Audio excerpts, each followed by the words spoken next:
नाज़रीन इकराम, जो वाक़या हम आपके सामने पेश करने जा रहे हैं, ये वाक़या लुक़मान अलैहिस्सलाम का है। और लुक़मान अलैहिस्सलाम बड़े दाना और हकीम इंसान थे। अल्लाह ने उनको बड़ी मलका दी थी, बड़ी सलाहियत दी थी। उनके वाक़यात से बड़ा गहरा सबक मिलता है। लिहाजा इस वीडियो को आखिर तक देखिएगा, बहुत कीमती वाक़या है, इसमें बड़ा सबक है।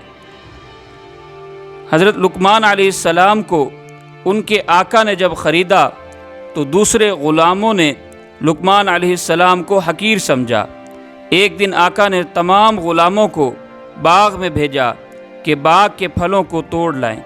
तमाम ग़ुलामों ने बाग़ में फल तोड़कर खूब पेट भरकर खाए और आका से कहा कि बाग़ के फलों को लुक़मान अलैहिस्सलाम ने खा लिया है।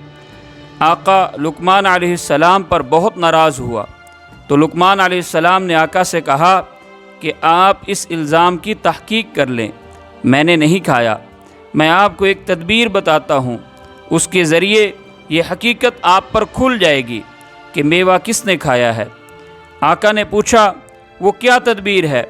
तो लुक़मान अलैहिस्सलाम ने फरमाया, आप शिकार की तैयारी करें।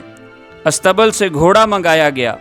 आका घोड़े पर बैठा और लुक़मान अलैहिस्सलाम ने फरमाया कि आप शिकार के लिए सहरा की तरफ तेज़ चलें और चलने से क़बल तमाम ग़ुलामों को गर्म पानी पिला दें और सबको पेट भरकर पानी पिलाया जाए। थोड़ी ही देर में मालूम हो जाएगा कि मुजरिम कौन है।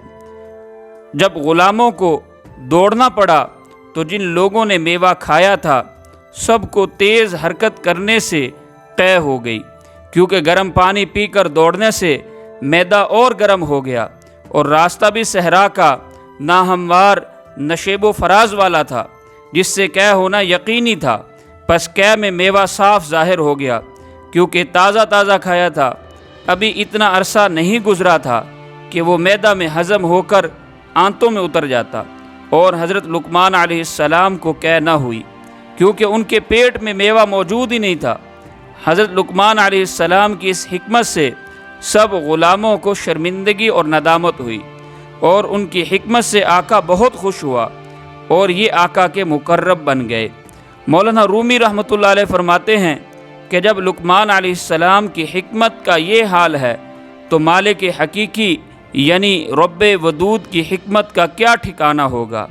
नाज़रीन इकराम, इस वाक़े से मालूम हुआ कि झूठ और हसद का अंजाम बिल आखिर शर्मिंदगी होता है। चुनाचा हासिद और झूठे शख्स को दुनिया में भी शर्मिंदगी का सामना करना पड़ता है और अगर उसने तौबा ना की तो आखिरत में भी अल्लाह ताला के सामने भी शर्मिंदगी उठाना पड़ेगी। इस वाक़े के अंदर बहुत गहरा सबक है। अगर हम इसके अंदर गौर करें और इस पर अमल करें तो बहुत बड़ी शर्मिंदगी से जो दुनिया में भी हो सकती है, आखिरत में भी हो सकती है, उससे बच सकते हैं।